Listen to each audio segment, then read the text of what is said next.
യോഹന്നാൻ 16:23. അന്ന് നിങ്ങൾ എന്നോട് ഒന്നും ചോദിക്കുകയില്ല. അപ്പൊ അതാണ് വിശ്വാസത്തിന്റെ പ്രഥമപാഠങ്ങൾ പിന്നിട്ട് ഒരാൾ പക്വതയിലെത്തി കഴിഞ്ഞാൽ എല്ലായിടത്തും ഓടി ഒരു ദൈവത്തിൻ്റെ അടുത്ത് വരത്തില്ല. എന്താണ് അപ്പ ഇവിടെ ഉണ്ടെന്നുള്ളത് എന്നെ കൈവിട്ട പോലെ എനിക്ക് തോന്നണത്, but I still believe in. എന്താണ് എൻ്റെ വിശ്വാസം ഇപ്പോൾ വർക്കൗട്ട് ചെയ്യണത് കേൾവിയിൽ നിന്നൊന്നുമല്ല, പിന്നെ എന്താണ് പ്രത്യാശയിൽ നിന്നുള്ള വിശ്വാസം വർക്കൗട്ട് ചെയ്യണത് സ്നേഹം കൊണ്ടാണ്. സ്നേഹത്താൽ പ്രവർത്തനക്ഷമമായ വിശ്വാസമായതുകൊണ്ട് എന്ത് ചെയ്യും?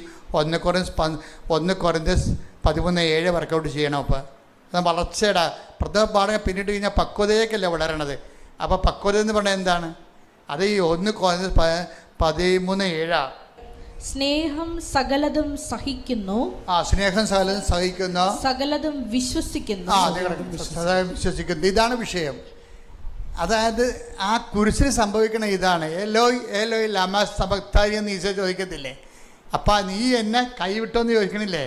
എന്നിട്ട് എന്താ പറയണത്? അതായത് അവിടെ ഈശോയുടെ ഉപവാസം കഴിഞ്ഞു, പ്രാർത്ഥന കഴിഞ്ഞു, ഉപവാസം കഴിഞ്ഞു. പക്ഷേ ദൈവം കൈവിട്ട പോലെ ആയിപ്പോയി. പ്രാർത്ഥിച്ചിട്ട് നിന്നില്ലല്ല, പ്രാർത്ഥിച്ച് നിന്നോ? പിന്നെ എന്താണ്? പിന്നെ ഇത് ഈശോ ഉപവസിച്ചു. കഴിക്കുന്ന ഈ ഒടുക്കത്തെ താഴത്തിൽ ഇരുന്നുകൊണ്ട് 10 ദിവസം പറയുന്നുണ്ട് കഴിക്കണില്ലേ എന്ന് പറയും. അപ്പോൾ ഈശോ പറയും എനിക്കിന് ഉപവാസമാണ്, നാളെ ഈ സമയത്ത് അപ്പായുടെ കൂടെ മേശപ്പുറത്ത് പെസക ഞാൻ കഴിക്കും സ്വർഗീയ എഴുന്നേശാലയിലെന്ന് പറയും. എന്നിട്ട് അവൻ എഴുന്നേരുന്നിട്ട് ഭയങ്കരമായൊരു സ്വസ്ത്രഗീതം ആലപിക്കും. എല്ലാവരും കൈയടിച്ച് പ്രാർത്ഥിച്ച് പുറത്തു പോകും. കുറച്ച് കഴിയുമ്പോൾ അവൻ താഴെ വീഴും. എന്താ കാര്യം? ഇത്രയും പ്രാർത്ഥന ഉപവാസം ഉണ്ടെങ്കിലും അവന് അഭിമുഖീകരിക്കേണ്ട വിഷയത്തെ കൈകാര്യം ചെയ്യാൻ ഈ പ്രാർത്ഥനയ്ക്ക് ഉപവാസത്തിനും പറ്റണില്ല. അതാണ് വിഷയം. ആ വീണുപോയി. ആ വീണിട്ട് പിന്നെ അവൻ്റെ കയ്യിൽ നിന്നെല്ലാം വിട്ടുപോകണുണ്ട്. അവൻ ലോകത്തിൻ്റെ പാപത്തിൻ്റെ ശാപത്തിന് വേണ്ടി സ്വയം ഏറ്റെടുത്തപ്പോൾ അതിൻ്റെ വേദനയും നീറ്റലും എല്ലാം അവൻ അനുഭവിച്ചു.